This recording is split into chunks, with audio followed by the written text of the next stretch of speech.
Hello, my name is Russell Myers. Welcome to Issues Unite. All right, so by now everybody has heard about the coup attempt by Prigozhin, Evgeny Prigozhin, the now former head of the Wagner Group, who, let's make this clear anyway, that he was really only a figurehead um, for the most part. He was not actually the commander of the Wagner Group. The Wagner Group was funded and armed by the Ministry of Defense of Russia. It was formed by the Ministry of Defense, armed and funded by the Ministry of Defense. Uh, you know, he was he is an interesting and rather unstable figure. Now, the West has been calling him a monster and a Nazi stormtrooper for months because of the success of the Wagners in Artyomovsk, previously Bakhmut. Um, Artyomovsk is the Russian name for it. Bakhmut is the Ukrainian name. It has been seized by the Russians, primarily by the Wagner Group. But this did not happen by the Wagner Group alone anyway. This was with artillery and air support from the Russian military. So, right,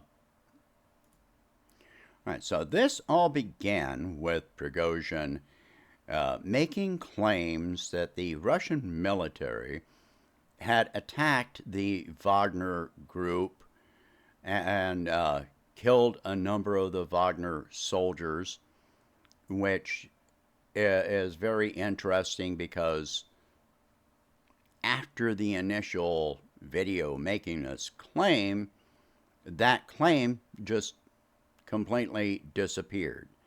The Russian administration said that that did not happen, and then his claim of it disappeared. There was no evidence presented. So that just did not happen. Anyway, so he takes a group of Wagners in the Donbass region and takes them to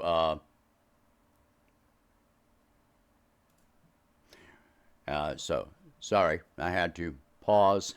I could not remember the name of the city. So he takes them on this road trip to Rostov-on-Don and takes over the military command center there. And that alone, the optics of that, he's like sitting outside,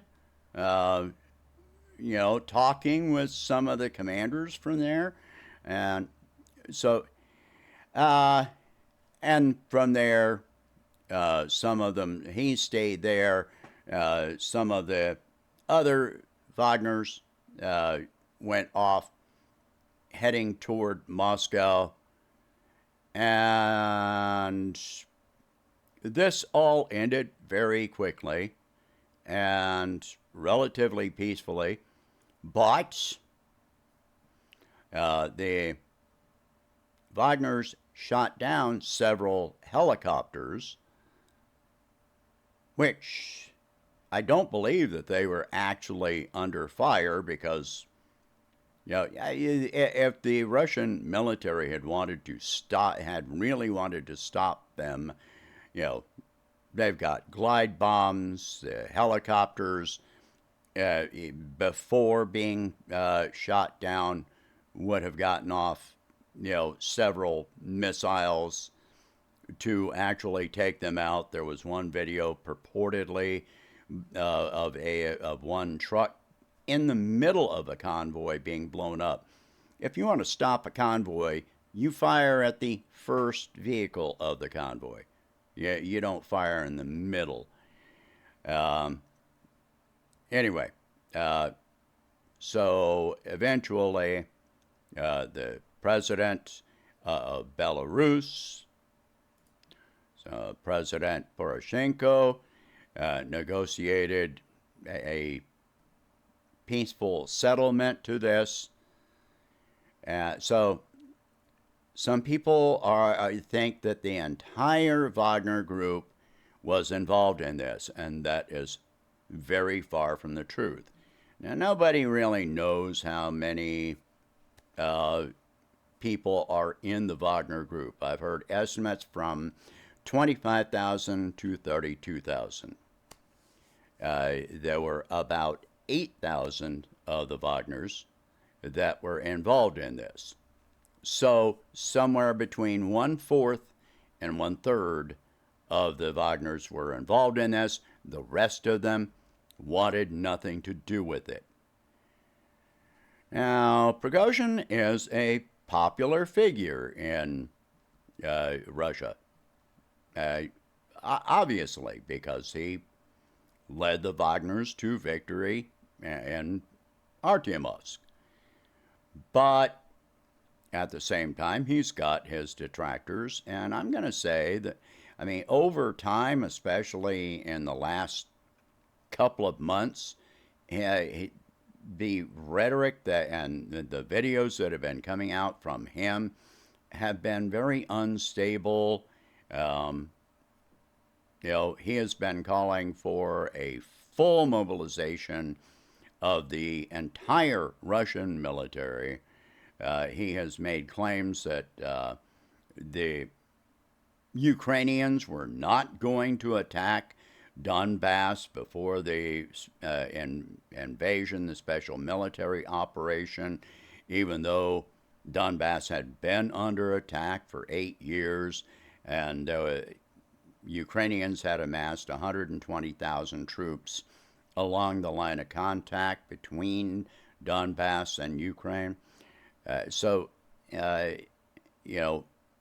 He's been all over the place.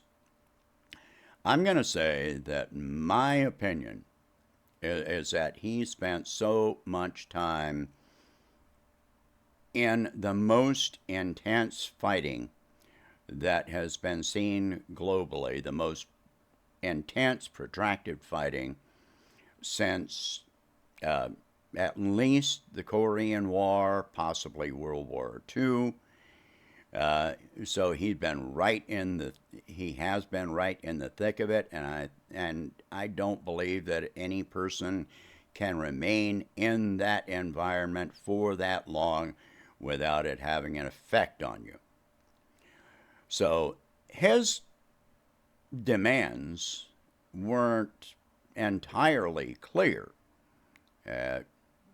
A sign of his mental stability at this point, I feel.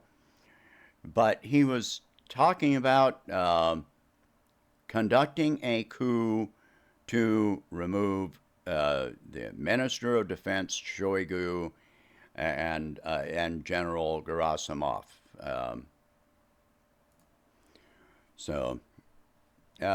Prigozhin said that this was not a coup against Putin, but that is highly disingenuous because Shoigu and Gerasimov have been conducting the special military operation in the way that Putin has ordered them to do, and highly effectively. So if he had displaced these two, then that would have been taking power away from Putin and making Putin look weaker. So this was wrong. that was disingenuous. One of his claims about Shoigu, one of his complaints is that Shoigu is not a military person. He was assigned the rank of general, but he is not a professional military person. But I'm very much in favor of a military being commanded by a civilian, being in charge of the military. And so, but Prigozhin himself is not a professional military person himself. He was, before the special military operation, before the Wagner's, he was a caterer. He is a Russian oligarch. He got rich by catering for the Russian military. I have no idea who that was. Anyway, so, but his complaint is that, and this is common with a lot of Russians, is that the special military operation has not been aggressive enough. Hence his, statement that he wanted a general military mobilization, which again is something that Putin is against at this time. That doesn't mean that it won't happen at some point, but at this time, Putin is not in favor of it. I've done an entire video on why Putin doesn't want to do this. But Shoigu and Gerasimov are also highly popular. On each side, you've got critics. But, each one of them has been popular. So what happened was, as this convoy was headed toward Moscow, Russia mobilized 30,000 troops against 4,000 or 5,000 that were headed their way. They even dug trenches in the roadway to stop the convoy. The Wagners would have been destroyed. Some people are saying that coming to a peaceful resolution, and nobody is going to be, prosecuted for this. That it makes Putin look weak, and I say the opposite. A lot of people in the West were very happy about this. Like I said, they saw Prigozhin as a Nazi stormtrooper and a monster and all this stuff, and then all of a sudden this weekend he becomes this great hero that's going to overthrow Putin and all this kind of stuff. Well, let's say that this had succeeded. Well, Prigozhin is a lot more aggressive than Putin is, and he would have called up a general mobilization of the entire Russian military and completely overrun Ukraine immediately. So he is a lot more aggressive and a lot less intelligent than Putin is. You only have to listen to Putin actually speak a few times to understand how intelligent he is.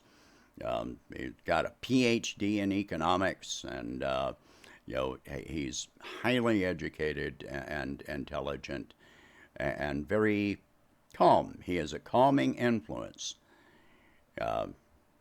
Strong-willed, absolutely, but he's very intelligent. If he had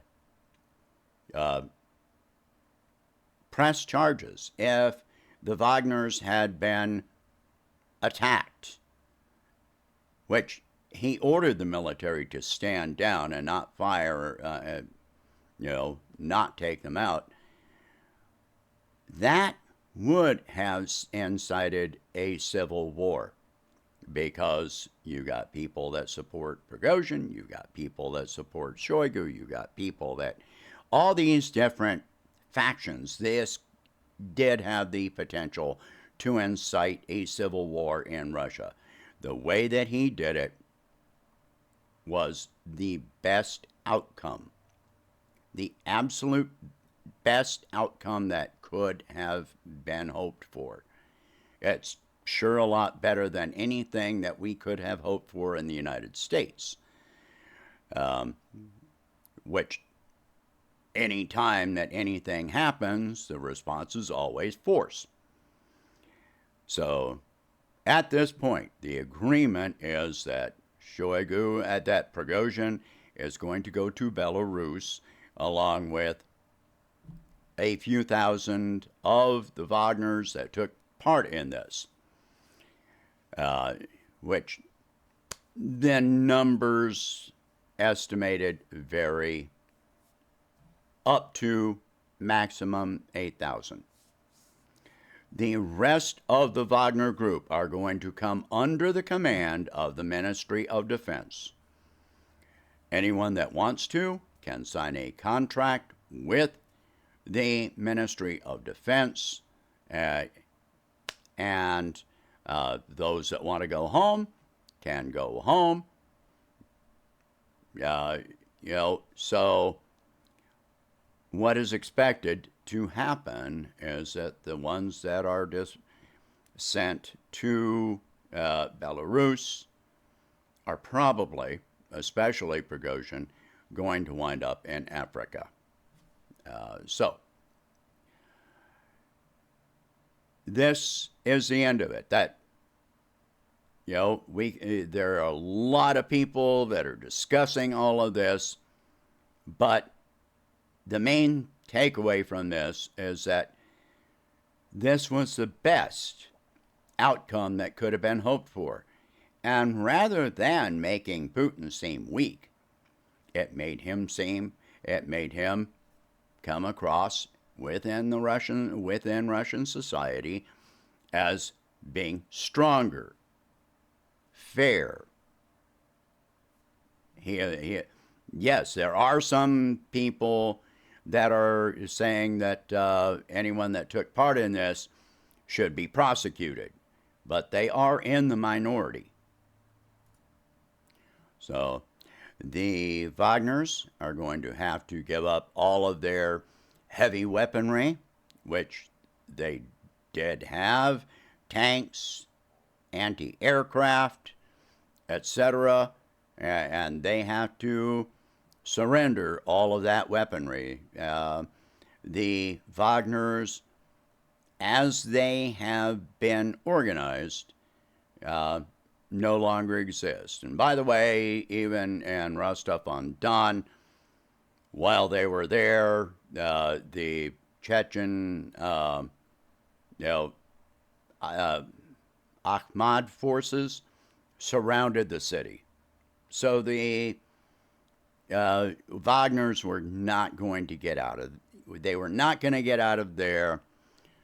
The ones that were headed toward Moscow, they were trapped in between the Ahmad forces and the Russian National Guard. There was no other good outcome that could have come from this. So, yeah, there are people that, in my view, they did shoot down Russian helicopters and killed pilots. My sentiment is that somebody should be prosecuted, but that's not what Putin felt was best, and it seems to be his decision appears to be met with, a lot of support like I said, there's some detractors, but they are in the minority. Because the Wagners have got so much emotional support, it's hard to turn away from that. You know, from going to heroes to being villains and all this kind of thing. You can't just settle this, you know, people's emotions on this that easily. Yeah, to all of a sudden just wipe them off the face of the planet, or throw them all in prison after they have proven themselves on the battlefield. That would be a very difficult call. So I think that Putin made the best decision that he could. And he has stated, we have averted a civil war. We ended this quickly, peacefully, he says, with no bloodshed. That's disingenuous with the pilots that got shot down. But it could have been so much worse. How many civilians would have been killed in the crossfire if this had gone another way? Anyway, so it's over. Ukraine, some people were saying Ukraine should have taken the initiative to and use this to their advantage. There was no advantage. The front line never broke. The Wagners were not in active combat on the front line at the time, so they were not pulled from the front. They did not walk away from the front line. There was no gap. And in fact, the Russian forces actually made advances during that time up in the northeast, the Liman area. So the Ukrainians have taken a few meters here and there of land, but that's about it. Empty farmland and the one side of a bridge where now they're pinned down. That's all that really that has happened.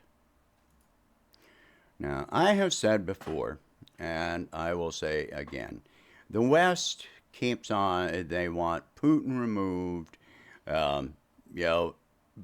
What they think is going to happen is that they're going to get some U.S. puppet into office in Russia, and that is not going to happen, especially during this conflict. If Putin got removed from office through a coup or any other means, what is going to happen right now is going to be, after all of the sanctions, all of the arming of Ukraine, all of the movement of NATO further and further east toward the Russian border. Now, you get somebody else in there, you're not going to get somebody that is going to pull Russian troops out of Ukraine. What you're going to get is somebody that is far, far, far more aggressive than Putin is. That is who would replace him. And if he got assassinated, then that would be absolutely what would happen. So don't hope that Putin is going to be removed, because this is the best you're going to get. You are not going to get some fluffy toy for the U.S. to play with.